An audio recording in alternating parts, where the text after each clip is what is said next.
Gunshots, gunshots, gunshots, gunshots. Yo, this is 10 new details about P. Diddy's life inside the violent New York City jail.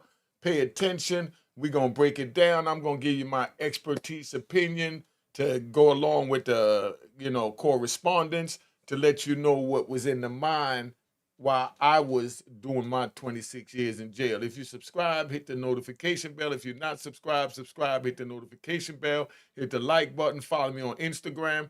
There goes my Cash App. Make sure you hit the icon that says it was created in 2020. All right.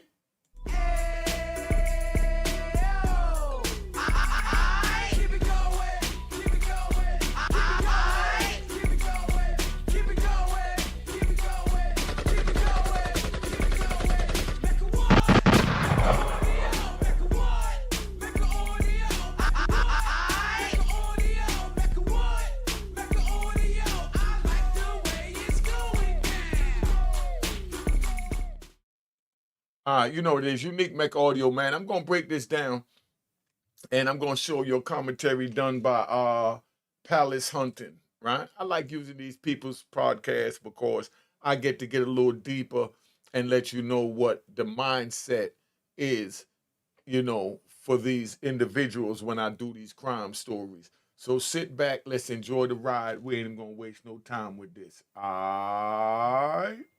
10 new details about P. Diddy's life inside the violent New York City jail. P. Diddy is making his third attempt to be released on bail, and this time it may take place at the United States District Court. A judge has been assigned to the case, and now the decision of whether Diddy will be released or not depends on him. Currently, Diddy remains detained in a jail in Brooklyn, where, according to his lawyers, the living conditions are terrible, with moldy food, tiny cells, and no pillows on the beds. P. Diddy, 54, has entered his fourth week of detention at the Metropolitan Detention Center in Brooklyn. All right, so let me break this down, right? You see how they say no pillows on the bed? When you in the feds, they don't give you no pillow. That's a luxury, so we normally, let's ride.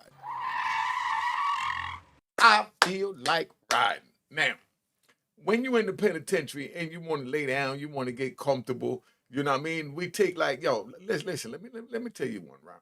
Now, when I go through different holding centers, because for 26 years, I've been through a lot of different, what they call SHUs, special housing units, AKA detention, AKA isolation. Now, when I go through these joints, all they give you is a bedroll, which is a blanket, 2 sheets, a towel, and a washcloth. That's all you get for the bedroll. No pillow, as you see. So what would you do to make a pillow? They put you in a cell and all they gave you was that. Put it in the comments what you'll do to make a pillow. Now I'm going to tell you what I did to make a pillow. Now, you can take your blanket, fold it up, put it on your head, but 9 times out of 10, the cell is freezing cold because they're trying to kill the germs from the other inmates, so they keep the AC up high like you in a hospital. So imagine living 24 hours in an ice box. That's what it's like. So now take the blanket off the table. You know what I mean? You need the sheets because you need to cover up because the blankets be this nasty, like woolen material that be itching your skin. I mean, it make you feel like you got ants crawling in your body just feeling the blanket on your skin. So you put the sheet over you first and then the blanket over that. And then you put the first sheet over the mattress because 9 times out of 10, the mattress is a pissy mattress. You know what I mean? Dudes pee on themselves, dudes masturbate in the mattress, dudes do everything in the mattress. So when you get it, you normally put a piece of plastic over it and then you put your sheet over it. But when you put the plastic over it, that makes it hot when you sleep on it, even though you're sleeping on top of the sheets because you're sleeping on plastic.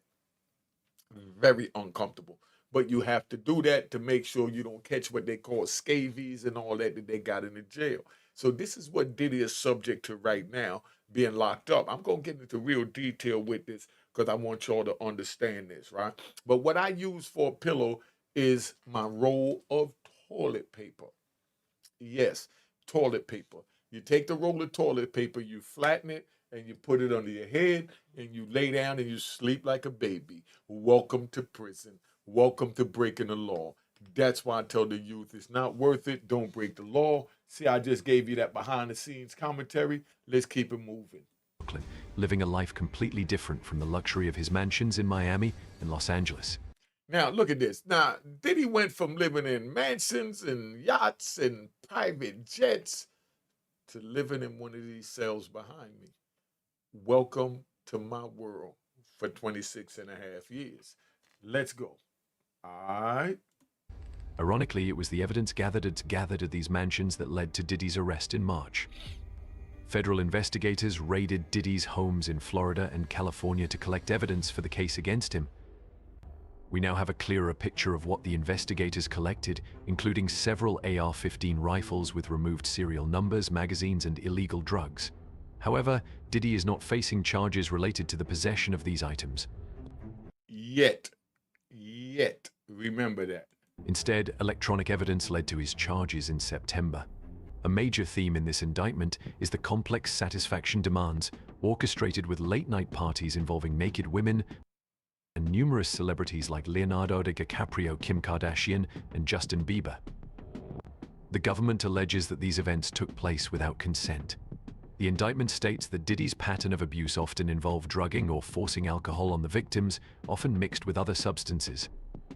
He also attacked the victims and then forced them to engage in deviant acts with.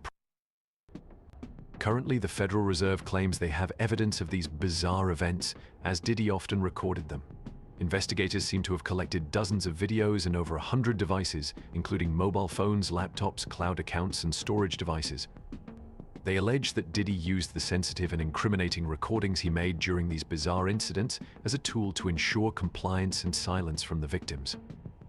Those recordings, once used to keep victims quiet, now serve as evidence to prosecute Diddy in a decades-long human trafficking conspiracy. The allegations against Diddy have been circulating for a long time, with survivors reporting abuse as far back as 1991. Last November, Cassandra Ventura, Diddy's ex-girlfriend, filed a civil lawsuit against him, accusing him of years of emotional and physical abuse during their relationship. Cassie mentioned Diddy's recordings and how he used them to keep her silent. Since then, dozens of other civil lawsuits have been filed, all following the same pattern, accusing Diddy of drugging victims, assaulting them, and recording these incidents. This has led to Diddy's indictment and arrest, and it's likely that more lawsuits will follow. Houston-based lawyer Tony Busby revealed that he is preparing to file 120 new civil lawsuits against Diddy with even more shocking allegations. Diddy has been in the spotlight for decades, with a substantial bank account and a lavish life in mansions across multiple cities. Suddenly, he is living in a terrible jail, which is clearly a major shock. For someone used to being served hand and foot and never having to wait in line, being detained is a complete change. This is truly a life-altering moment. Currently, Diddy is the only one charged in this case, which has led to his detention at the Metropolitan Detention Center in Brooklyn, New York. The jail is so dangerous that Diddy spent $50 million requesting bail but was denied. Yeah, so you understand. He's the only one charged in this indictment. This indictment is called conspiracy. That means you conspired with someone else to violate the statutes of the United States. So now he conspired to violate, but with who? This is where his lawyer is supposed to be screaming bloody murder, saying that my client is innocent. He wasn't even charged properly, and under the Sixth Amendment, he has the right to confront his accusers. That's the Sixth Amendment. Just like they got the Second Amendment, you have the right to bear arms. First Amendment, you already know what that is. That's the freedom of speech. The Fourth Amendment, that's, search and seizure. I mix them around a little bit because y'all got to study them to learn them yourself, because it's good to know it, because you never know when you're going to get picked up on the outside. All right? Let's explore the 10 latest details about Diddy's life in jail. Number 10. The jail is a living hell. The rapper's new reality is harsh, completely different from his luxurious life in his $35 million, 8,000 square foot home in Miami, where he was protected by private security and surrounded by friends and family. Could you imagine going from living to this, to the jail cell that we're getting ready to show you? Going from this, having maids, butlers, getting up when you want, doing what you want, to living in a jail cell.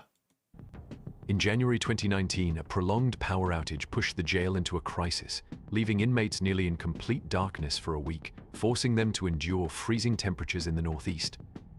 Justin, 30, along with Christian, 26, and Chance, 18, shared that it's a terrible, horrible place, said an inmate who spent 3 months at...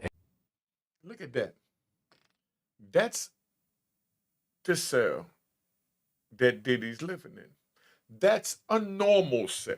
That's not the exact cell, but that's the type of cell. Look how filthy that is. Look at the rust on the bed. Look at the rust and the filth on the floor. So Diddy went from a mansion to living like this. Now, let me ride and tell you one. You know we like to ride. Now, you see that bunk on the left, right? We would take a pair of toenail clippers, and we'll trace out the shape of a guard you now, right? That's a penitentiary guard you now, right? Y'all put in the comments so the people that don't know what a guard you now is.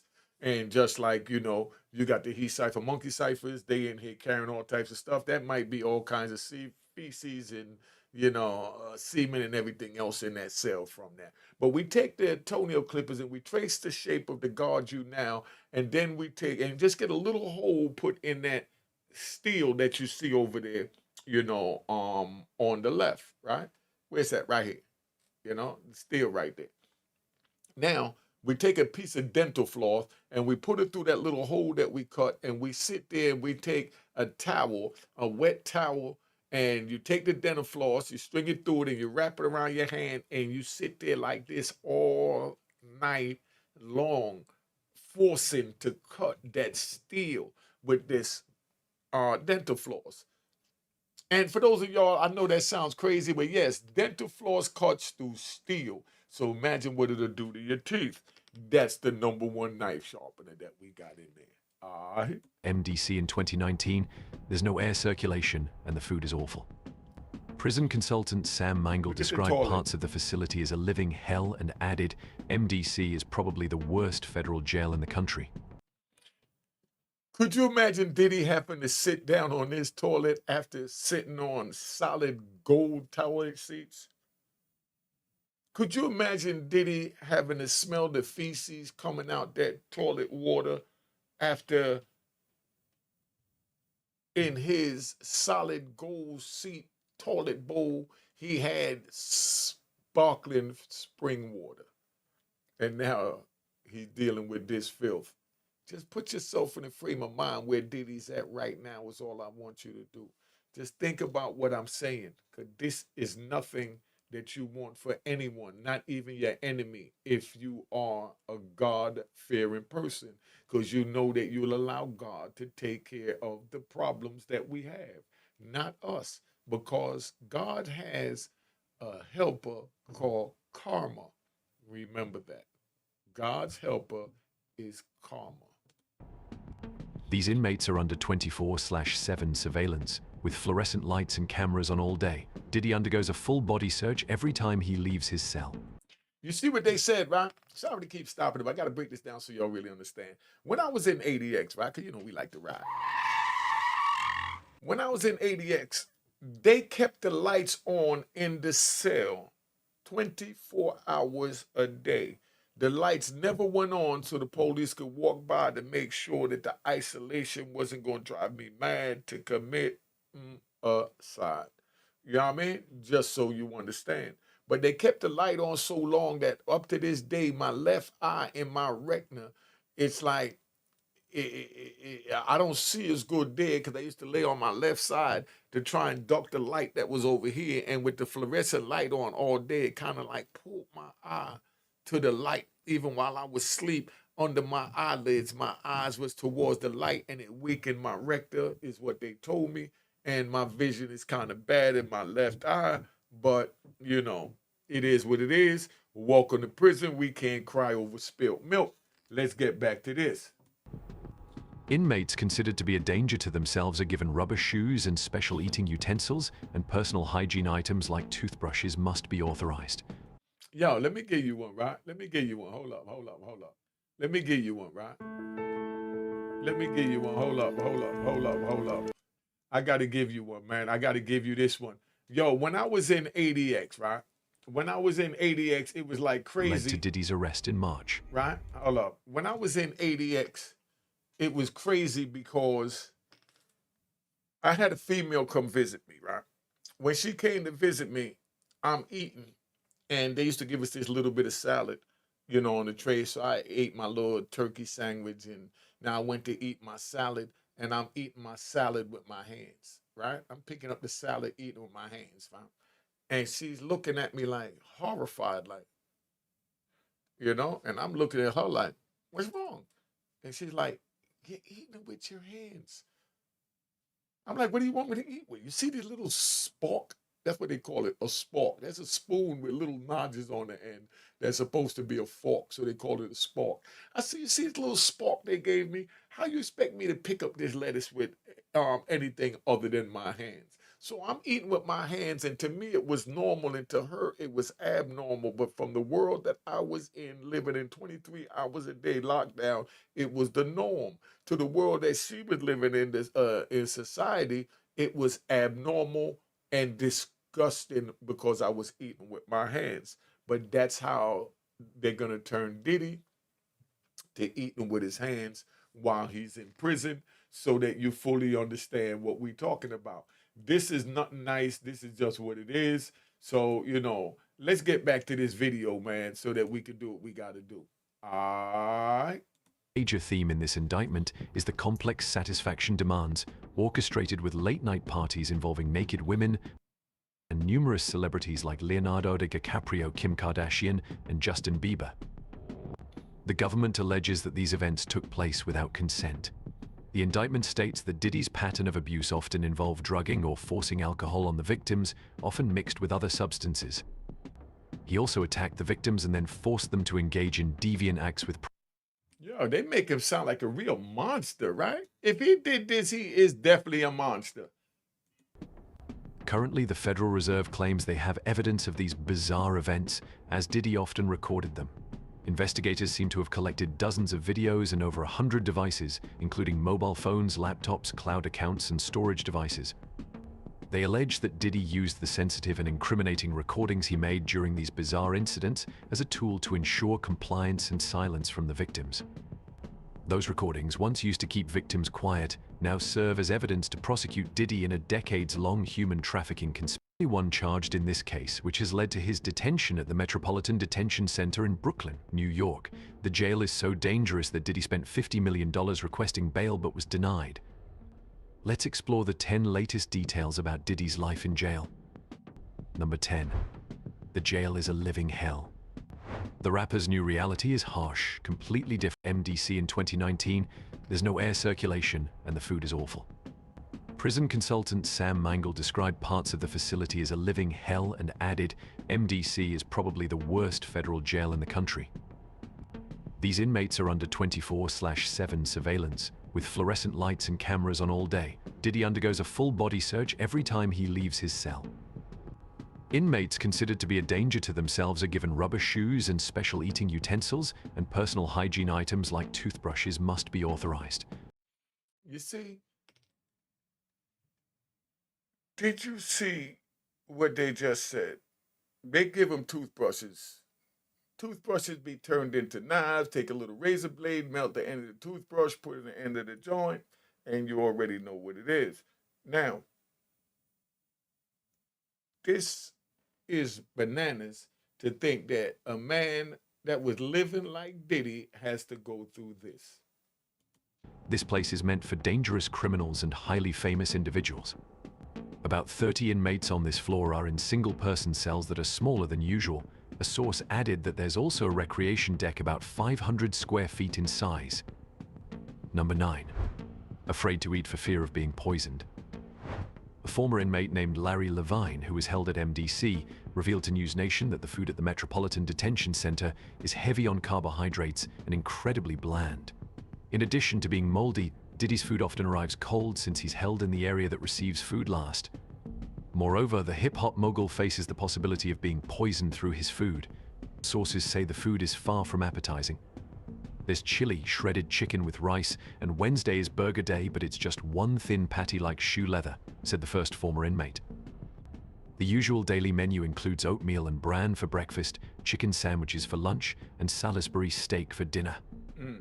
After a certain period, inmates can purchase items at the commissary, like packets of tuna for $3.45, seasonings and chocolate bars. Everyone tries to get to the commissary to buy extra food. However, a source also mentioned that after being incarcerated, Diddy refused to eat because he feared being poisoned. An inmate who was in jail with Diddy told foreign media, "Imagine if someone paid an inmate to poison his food and give him a heart attack, then he would die."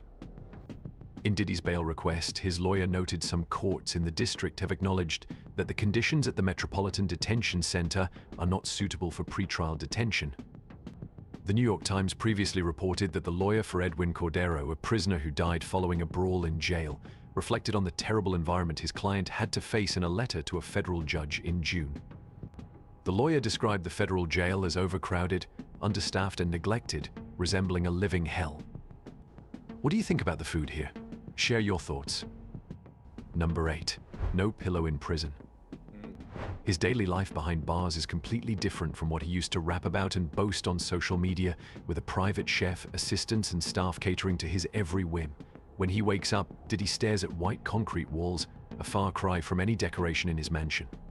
You know what it's like sitting in this cell behind me for 23 hours a day, watching and feeling like the walls are caving in on you?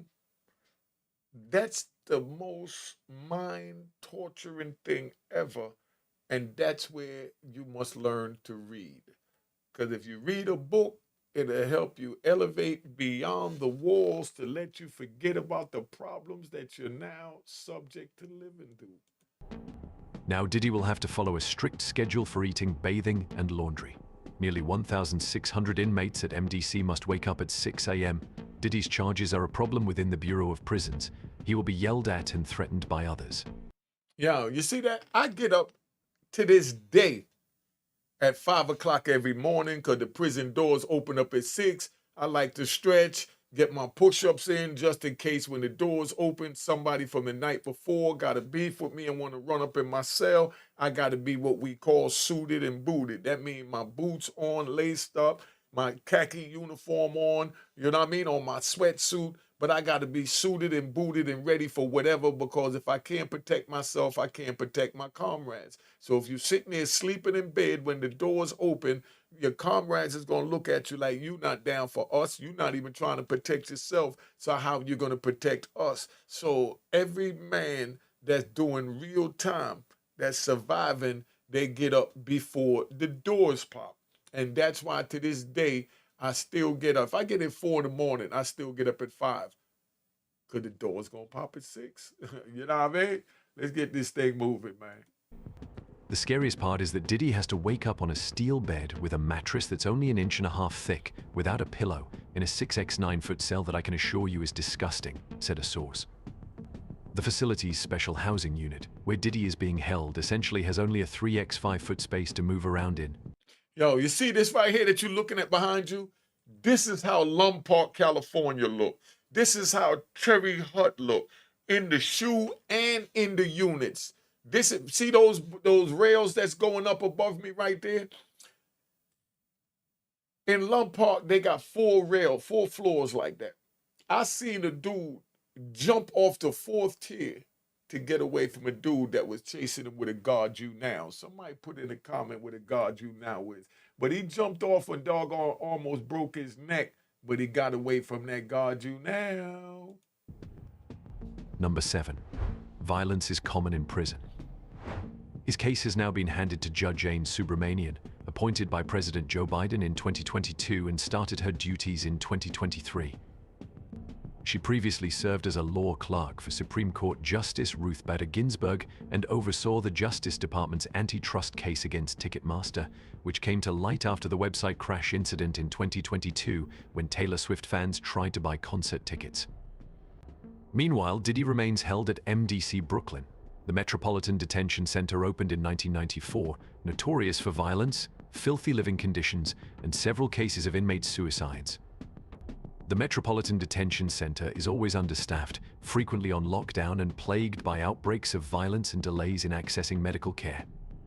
In 2020, inmate Jamel Floyd died after being pepper sprayed by prison guards, and in July, Edwin Cordero died during a fight. Do you know what it's like to get pepper sprayed in the face? That's all I want to know. Do you know what it's like to get pepper sprayed in the face? Let's take that off. Yo, the first time they pepper sprayed me was in the state jail. When they pepper spray you, it's like your eyes are burning. It's like fire is in your eyes and your skin even feel like it's burning. And then you reach up to go scratch it and rub it because your eyes are burning. So your instinct make you go for your eyes. And when you go for your eyes, you're really just rubbing it in and smearing it in even more and make it even worse. And the police is sitting back laughing at you like you ignorant trigger. But let's get back to this, man. You know, because this is crazy. You ain't never seen nothing like this here. The prison is disgusting. There are rats running everywhere and everything. No human should live like that. People outside might see Diddy as a 10, but in prison you automatically become a 5. It's a whole different world. Imagine rolling over and seeing that rodent on your desk eating your chips. Do you tell him to get out or do you sit there in awe like, what? You see that rodent behind me right there? That's crazy, right? And look at the filth in this cell. And you see that bottle right there that's sitting on the toilet, right? That's called a dookie bomb. That's where they put feces in it. That's urine in the bottle. And they put feces in it and a couple of, egg yolk, from the boiled eggs. You shake it up and you put it in the window in the sun and you let the sun bake that urine and feces and rotten egg and it stinks so bad. And when the police come by and they try and give you a hard time, you let the bomb go. Right? Let me ride. It was this one little short, like Philippine Asian type chick, but she was kind of thick, right? Now she's up in the joint and you had this dude that was like he was like a deviant. He used to what we call gun, when your joint called gunning, right? He used to gun the females. So this case manager, counselor came through. She had a little white shirt, little thick thing, come walking through, pants all tight, feeling all good. So my man called her over there to the cell. And when he called her to the cell, he butt naked, right? And he gunning her. And she went and she screamed, right? And he told her, stop making that noise. Shh, shh. This is how deviants work in there. He's like, yo, shut up, shut up. You know you like it. You know you like it. And she's screaming bloody hell. And being that she wouldn't stop screaming, he took that same bottle type behind us, but it was like a shampoo bottle. That's what you put in a shampoo bottle because it got the little squirt at the top that can make it go further. And he squirted the shampoo with the feces all in this lady's face, her hair, on her chest. And she started screaming and ran down a tear, pulling off her shirt. And she's in a bra, and we in prison 15 years, haven't seen a woman say the tatas.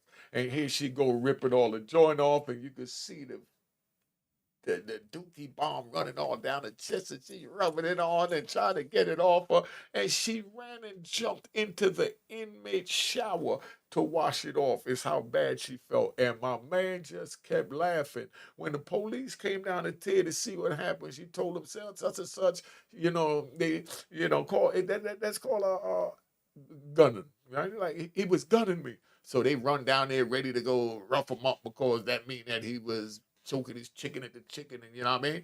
And when they run down there and they talk about cuff up, he took that dookie bomb and and he squirted it all over them, right? The next day, one of the police, about 3 days later, one of the police came and said, yo, that joint smells so bad that my superior gave me 3 days off to go wash and clean my car because that smell stayed in the car so bad, he said he had to sell the car. But what do you expect? You got cooked urine, feces, and rotten egg in a bottle that was sitting in the sun for at least a week, thrown on you because you was being a prick. You know? welcome to my world. This is where Diddy's at. So even if Diddy don't participate in none of this, he get a chance to come out, start a YouTube channel, because he will be broke like Unique Mecca Audio, and start from scratch. And that's why the Cash App is on the screen. If this don't deserve a Cash App, I don't know what to tell you. Let's keep it moving. All right?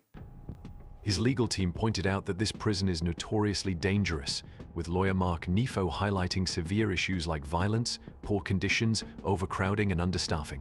He cited some alarming statistics, including 2 inmates killed at MDC since June. Number 6. Frequent body searches. Although he's no longer on suicide watch, Diddy is still being held in a protective custody unit, along with Sam Bankman-Fried, who was convicted of fraud and money laundering last November after the collapse of the cryptocurrency exchange FTX. Hold up. Do y'all know what a body search is? Put in the comments if you know what body search is. Y'all keep it 100. I'm going to tell you not to slow down the show. A body search is when you got to get butt naked. Let the police check all your clothes. Put your hands up so he can look at you. He tell you to pick up your testicles. You know what I mean? Make sure nothing under it. And then they tell you to turn around. And then they tell you to bend over and cough. Now, you got a man behind you while you bending over, spreading your cheeks and coughing. This is how they treat you in prison, man. So I'm telling you, it's not worth it. Don't go to prison. It's not worth it. So you can imagine what Diddy and this young man behind me feeling like, having to be thrown into this world. So it's a wonder why this dude, being that he got a peace of mind, wound up giving Diddy his lawyer, because his lawyer got him calm. She figured out how to keep him calm. So Diddy went out and hired her too, so she could keep him calm. All right? Both are housed in a separate area of MDC meant for inmates needing special protection. According to some reports, Diddy will also be subject to frequent body searches at any time.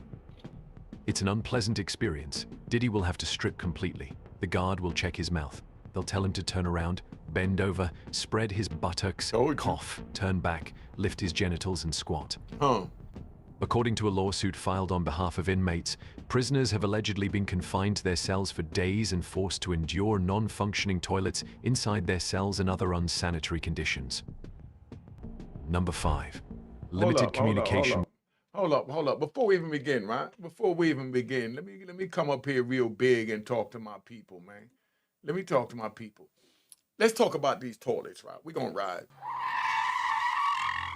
The toilets is like one of our main weapons in the prison. What we do with the toilets is, if the police act up, you know what I mean, we clog the toilet up and then we keep flushing it and we let it overflow, and that's called flooding the cell. When you do that, you normally holler down a tier and you tell everybody else, like dudes will be on the tier, somebody mad at the police, they'll be like, yo, Diddy, take your stuff off the floor, Diddy, take your stuff off the floor. That means he's getting ready to flood, you know what I mean? Or he might just yell penitentiary talk, but Diddy knew, so they just have to say, take your stuff off the floor. But by now, Diddy been there long enough to know how it goes, so they just said, the tier is wet.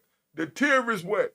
When you start yelling, the tier is wet, that means that you getting ready to flood the tier. You're telling the other inmates out of courtesy, pick your legal papers and personal things and commissary or whatever off the floor, because I'm getting ready to flood this joint, because they not acting like they supposed to. So what they did now, right, because we ride, what they did, right, the first time I seen it was when I went to Raybrook, right?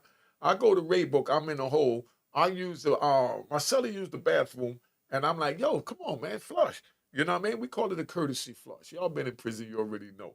He do tell you, but I ain't do nothing yet. Dog, give me a courtesy flush. You know what I mean? A courtesy flush means just in case what? Y'all put in the comments. What do you think a courtesy flush is for? Put it in the comments. A courtesy flush in case you pass gas, in case you AKA farted. You know what I mean? So now, you can't get a courtesy flush in Raybrook because the police moved the flusher to the outside of the cell, and only the police have access to it. And the police make rounds every 15 minutes. So if your cellie used the bathroom and it's stinking, there's nothing that you can do until the police make a rounds and say, officer, could you flush the toilet? And by the time he take 2 more steps, your cellie feels so good that the toilet is flushed, he let out another bomb. that done drop. And you can say, your officer flush the toilet. They'd be like, nope, 15 minutes, only flush the toilet once every 15 minutes, but he just defecated now and he's killing me in here. Nope, we're not going to do it. And that's where you get out the dookie bomb. And what we call shit them down. You know what I mean? That's where you shit them down. Oh, you don't want to flush the toilet? You want me to live in here with this? That's where you take the little shampoo bottle and you squirt it on them and you shit them down. You know, not promoting violence, just telling you what happened in the prison. Let's keep this thing moving. You know what I mean? So we know where we at. All right. With fellow inmates. Diddy's wealth and fortune offer him no benefits here. In the federal prison system, conditions are highly restricted. Being held in administrative segregation, Diddy has no interaction with other inmates. There's no TV or radio. Instead, prisoners are given a Bible and one other book each week. Even if he's moved to the general population, the conditions are not much better. Hundreds of people, but only a few TVs are divided by race. Diddy is also said to face significant restrictions on communicating with the outside world. Diddy only gets 300 minutes of phone time per month. So if you use the phone for 30 minutes a day, after 10 days you can't use the phone for the next 20 days. Sometimes you run out of minutes in the first week, and then you're left talking to yourself. His wealth doesn't help Diddy here. In nearly a month at MDC, Diddy has had the chance to speak on the phone with his children and even had family visits. Additionally, he can access some emails. Emails are timed at about 5 cents a minute, said former MDC inmate Blair G., who was there in 2016, adding that messages are closely monitored and are only text-based. You can't receive any pictures or anything like that. Visiting hours are limited, and visitors must undergo a background check. What do you think about this? Please share your thoughts. Number 4. The difficulty of mounting a defense. Currently, Diddy is being held at the Metropolitan Detention Center in Brooklyn, and his legal team has raised several concerns about the conditions there. Of course, no prison is ideal, but the conditions at MDC seem worse than others. Do you think that if he's not granted bail, his team could still request a transfer to another facility before the trial? They will try everything they can to make it happen. Oh, yes, he could definitely file to move to another jail, but you better believe they're going to send him to a worse jail. When you go reaching out to them and complaining about getting your rights, they punish you. It's called retaliation. You know, let's get this thing moving. No one would deny that there could be concern about pursuing Diddy without concrete evidence, but it's important to remember that all prisons are bad and some are worse. If you transfer him, questions will arise about why he's being given special treatment. Perhaps he deserves it for his contributions to the community and the world. However, arguing that this prison is worse is not the first strategy. Diddy is currently in the prison's protective unit due to his celebrity status. If he were moved to the general population, would he be at risk? Possibly, because there are many people in prison with nothing left to lose, and they could try to exploit the situation to harm Diddy. Moving Diddy out of segregation into an area with more people could create unforeseen risks, and if something bad happens, the decision-maker could be sued. That's a big concern that neither the judge nor the prosecutor wants to face. Diddy certainly wants to leave prison, but as he's preparing for a trial without pleading guilty, this makes everything harder. While he's in jail, preparing a defense becomes more difficult. Lawyers face many challenges, from securing confidential information to passing through security to meet with their clients. There could be situations like in the Young Thug case in Georgia, where lawyers felt the need to be close to their clients to prepare together. From a legal perspective, being detained like this could affect Diddy's right to a proper defense. Yeah, if y'all don't know what happened with that Young Thug case, I'm going to break it down. He got a lawyer named Brian Steele that's officially gangster, right? They got him for contempt of court because he refused to snitch on Kyla Bumpus. Allegedly, she was the one that told him about the ex parte hearing, and they went to put him in contempt of court and sentenced him to like 10 weekends in jail, 20 weekends in jail, whatever it was. You rat bastards. Correct me if I'm wrong. Now, he sat there and he asked the judge, okay, if I got to do my 10, 20 weekends in jail, can I do it with my client so we could work on the case?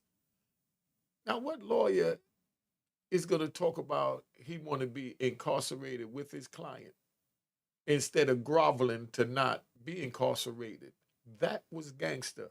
and he gets a round of applause. That's the gangster of the week, Brian Steele, down in the YSL Young Thug trial.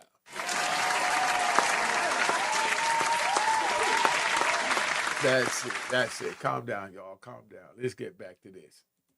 The attorneys will need to argue that this hinders his ability to prepare his case. They might propose temporarily releasing Diddy to prepare for the trial. Ensuring the accused doesn't evade justice is essential, but it's also undeniable that Diddy needs a conducive environment to prepare for his case. Some prison phone calls are recorded, whether with family or friends, and may contain incriminating information. We've also heard about inmates eavesdropping or reading each other's diaries. Do you think the prosecution will be closely monitoring Diddy while he's behind bars for any information that could help their case? These people are often very cautious and don't want to miss any details. If I were his lawyer, I would advise Diddy not to talk about his case on the phone, as that's extremely risky. Although Diddy should have the right to speak privately with his attorney, if the prosecution eavesdrops, they may learn crucial information Diddy doesn't want disclosed. This makes it difficult for the defense. Interestingly, we've heard a lot from the prosecution about the evidence they have, but not much from the defense side. Diddy remains innocent until proven guilty. The prosecution claims they have a lot of evidence from witnesses. What are your thoughts on this? Please share your opinions. Number 3. Diddy spends $50 million for bail but is denied. After being arrested, Diddy pleaded not guilty and immediately requested bail. His legal team proposed a substantial bail package, suggesting that Diddy would put up $50 million for his release. This sum was co-signed by Diddy, his sister, his mother, his 3 adult sons, and the mother of 2 of his children. Yo, Diddy cold disrespected the government.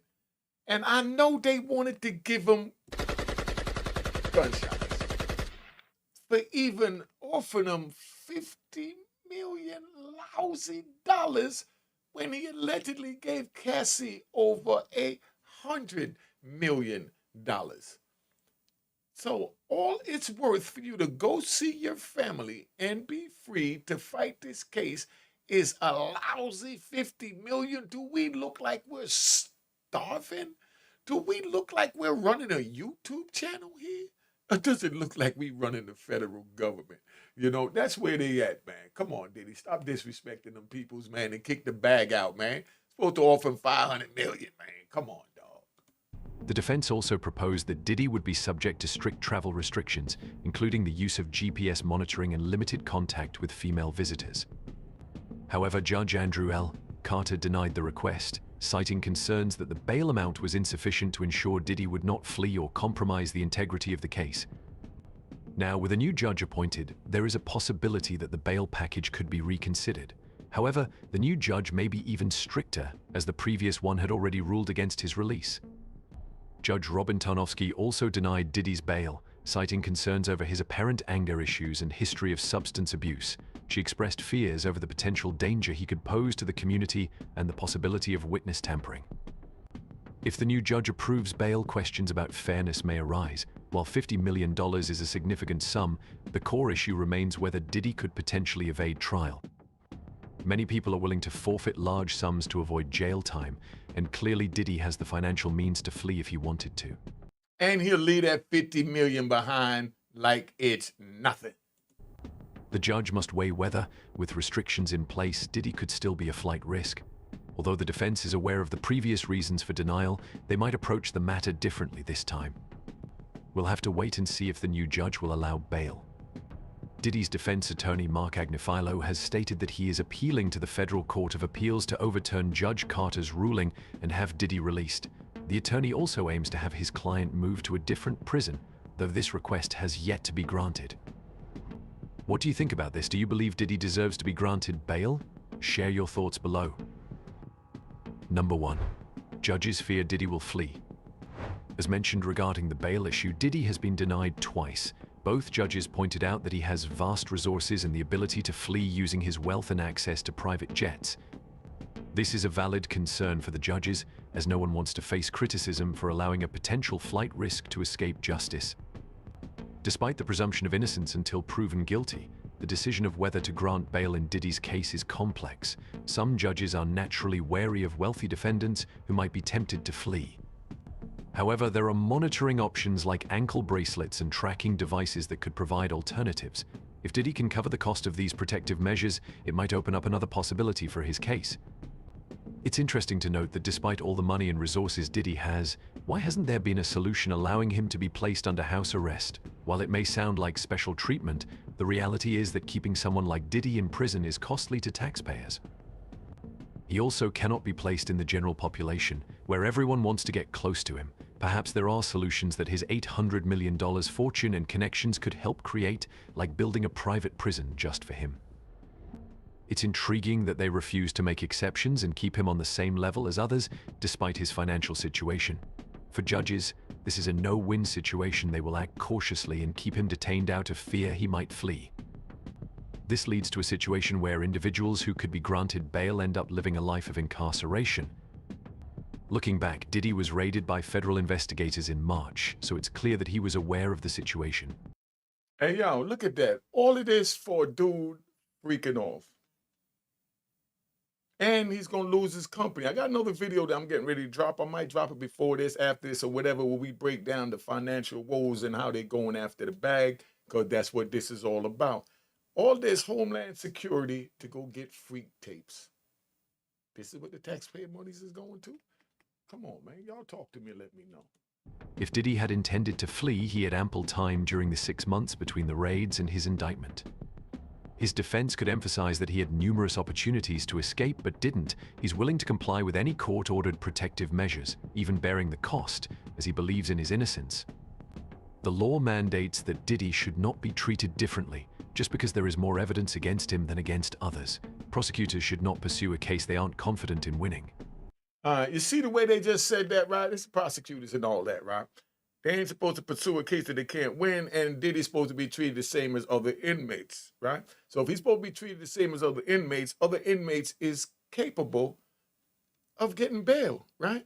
So why isn't Diddy allowed to get bail? Because he got more money. So now his money is stopping him from being treated like other inmates. So if he went in there dead broke like Unique Mecca Audio, then that means that he would have got a bail. So sometimes it might be best to just stay dead broke. You know what I mean? So that's what that is, man. Let's keep it moving. When dealing with a high-profile figure, the pressure is immense, and they must be careful with every move. If they prosecute an innocent person and are later proven wrong, the consequences will be severe. There was a judge in a case that I read, because I read a lot of cases, because we ride. There was a case that I read where a judge said he'll rather let 1,000 guilty people, it said it's 100, let me see if it was. The judge said he'll rather let 100 guilty people go than to lock up one innocent person. Let me repeat that. The judge said he'll rather let 100 guilty people go than to lock up one innocent person. That's the way that is. Now, we done did this, I done ran this down. I hope y'all like the content, the commentary. Make sure you subscribe if you're not subscribed. Hit the notification bell, you know, if you subscribed already. If you just subscribed, hit the notification bell. Cash App is on the screen. I don't give it $5, $10, whatever. Help me improve this studio. I ain't like Diddy. I ain't got the bag. I'm just giving you the wisdom so you can stay out of jail once you get the bag like Diddy. See, Diddy should have listened and he wouldn't be where he's at. Let's keep this moving. All right. Cheers, cheers, toast the crime, toast the crime, the crime, the crime, the crime.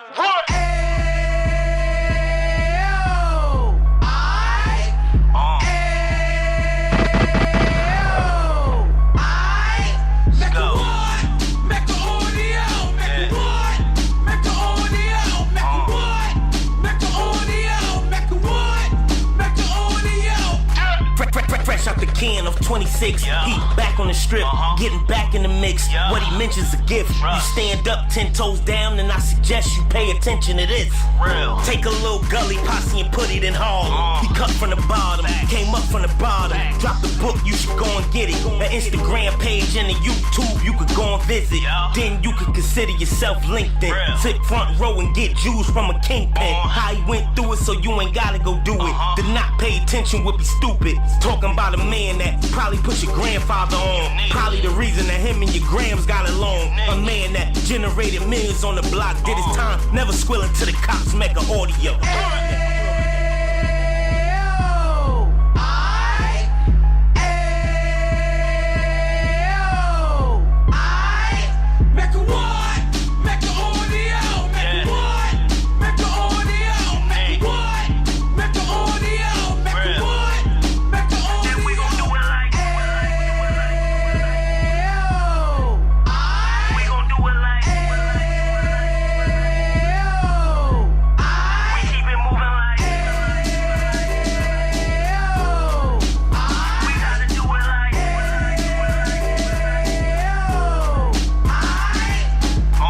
Get it live like 2 G's in the 90s. Drop top beamer so shiny. I let shorty go, she was wine.